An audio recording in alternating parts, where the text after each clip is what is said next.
ശബരിമല സ്വർണ്ണക്കൊള്ള കേസിൽ വലിയ ചോദ്യങ്ങൾക്ക് ശേഷമാണ് തന്ത്രി കണ്ഠരര് രാജീവരരെ SIT അറസ്റ്റ് ചെയ്തത്. മണിക്കൂറുകൾ നീണ്ട ചോദ്യം ചെയ്യലിന് ശേഷം വൈദ്യപരിശോധന പൂർത്തിയാക്കിയപ്പോൾ തന്ത്രിയെ ഉടൻ കൊല്ലം വിജിലൻസ് കോടതിയിലേക്ക് ഹാജരാക്കാൻ കൊണ്ടുപോവുകയാണ്. കുറ്റം ചെയ്തിട്ടില്ല, തന്നെ കുടുക്കിയതാണെന്നാണ് കണ്ഠരരുടെ പ്രതികരണം.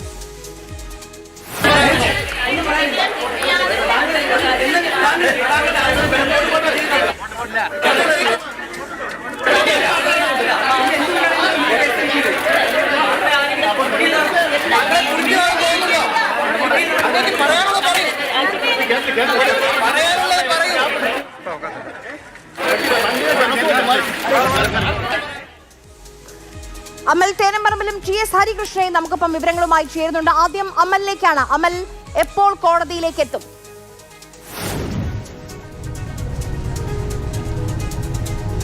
ആര്യ, ഉണ്ണികൃഷ്ണൻ പോറ്റിയുടെ അറസ്റ്റ് രേഖപ്പെടുത്തി വൈദ്യപരിശോധന പൂർത്തിയാക്കി തിരുവനന്തപുരത്തെ ജനറൽ ആശുപത്രിയിൽ നിന്നും വാഹനം പുറപ്പെട്ടിട്ട് ഇപ്പോൾ കുറെ അധികം സമയമാകുന്നു.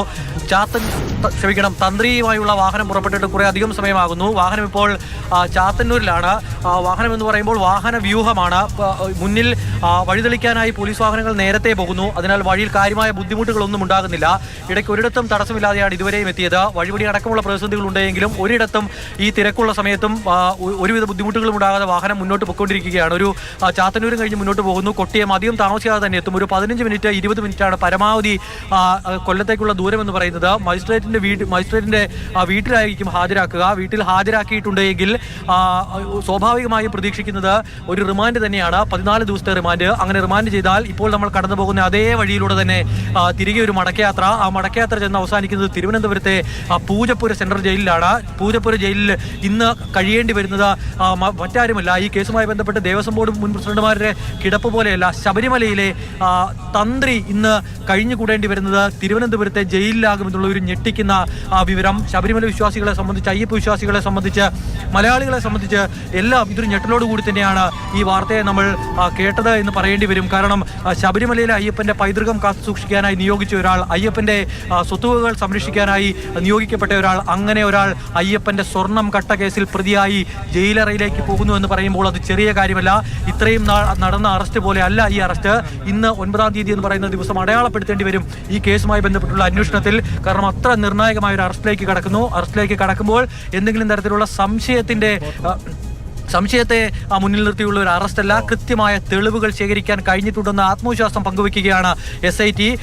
തെളിവുകൾ ശേഖരിക്കാതെ മൊഴികളുടെ കരുത്തുറ്റ പിൻബലം പരിശോധിച്ചതിന് ശേഷമാണ് അറസ്റ്റിലേക്കുള്ള നീക്കത്തിലേക്ക് SIT എത്തിയത്. GS ഹരികൃഷ്ണൻ കൂടി നമുക്കൊപ്പം വിവരങ്ങളുമായി ചേരുന്നുണ്ട്. ഹരി, ഇതിനു മുൻപും തന്ത്രിയുടെ പേര് കേട്ടിരുന്നു. അത് അന്ന് മന്ത്രിയാക്കാനുള്ള ശ്രമങ്ങളൊക്കെ പല ഭാഗങ്ങളിൽ നിന്ന് ഉയർന്നിരുന്നു. പലരും SITക്ക് മേൽ സമ്മർദ്ദമുണ്ട്, ശബരിമലയിലെ SITയുടെ അന്വേഷണം ശരിയായ ദിശയിലാണോ എന്നൊക്കെ സംശയം പ്രകടിപ്പിച്ചിരുന്നു.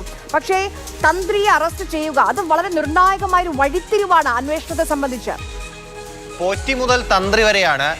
ഇതിനിടയിൽ തന്നെ മുൻ ദേവസ്വം പ്രസിഡന്റുമാരൊക്കെ ഉൾപ്പെട്ടിട്ടുണ്ട്. അങ്ങനെ തന്ത്രിയുടെ അറസ്റ്റ് വരെ എത്തുമ്പോൾ തന്ത്രി അതും ശബരിമലയിലെ തന്ത്രി അറസ്റ്റ് ചെയ്യുമ്പോൾ അങ്ങനെ വെറുതെ പോയി പ്രത്യേക അന്വേഷണ സംഘത്തിന് അറസ്റ്റ് ചെയ്യാൻ കഴിയില്ല. കൃത്യമായ തെളിവുകളും അതിനൊത്ത മൊഴികളുടെയും അടിസ്ഥാനത്തിലാണ് തന്ത്രിയുടെ അറസ്റ്റ് ഇപ്പോൾ രേഖപ്പെടുത്തിയിരിക്കുന്നത്. അതായത് ഉണ്ണികൃഷ്ണൻ പോറ്റിയുമായിട്ട് തന്ത്രിക്ക് അടുത്ത ബന്ധമുണ്ട്. ഉണ്ണികൃഷ്ണൻ പോറ്റി സ്പോൺസറിലേക്ക് നയിക്കുന്നത് തന്ത്രിയാണ്, അതിന് ഇടനിലക്കാരനായി നിൽക്കുന്നു. ആ ഒരു രീതിയിലാണ് അന്വേഷണ സംഘത്തിന് ലഭിച്ചിരിക്കുന്ന വിവരം. ഏറ്റവും പ്രധാനപ്പെട്ട കാര്യം, ഈ ഉണ്ണികൃഷ്ണൻ പോറ്റി ശബരിമലയിലെ എത്തിച്ചത് ആര്? ഉണ്ണികൃഷ്ണൻ പോറ്റിയെ ശബരിമലയിലേക്ക് സ്വാഗതം ചെയ്തത് ആര്? ഉണ്ണികൃഷ്ണൻ പോറ്റിക്ക് ഇത്രയും സ്വാധീനം ശബരിമലയിൽ എങ്ങനെ ലഭിച്ചു? ഉണ്ണികൃഷ്ണൻ പോറ്റിക്ക് ഇത്രയും സ്വാതന്ത്ര്യം ശബരിമലയിൽ എങ്ങനെ ലഭിച്ചു? ഇങ്ങനെയുള്ള ഒരുപാട് ചോദ്യങ്ങൾ ഉണ്ടായിരുന്നു. ഇതിനൊക്കെ തന്ത്രിക്കെതിരായിട്ടുള്ള മൊഴികൾ പ്രത്യേക അന്വേഷണ സംഘത്തിന് ലഭിച്ചിട്ടുണ്ട്.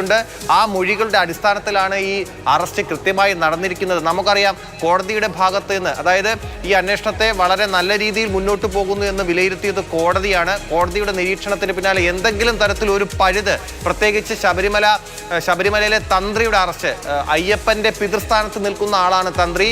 വിശ്വാസ കാര്യങ്ങളായാലും ആചാര കാര്യങ്ങളായാലും തന്നെ ഏറ്റവും അവസാനത്തെ വാക്ക് ശബരിമലയിലെ തന്ത്രിക്കാണ്.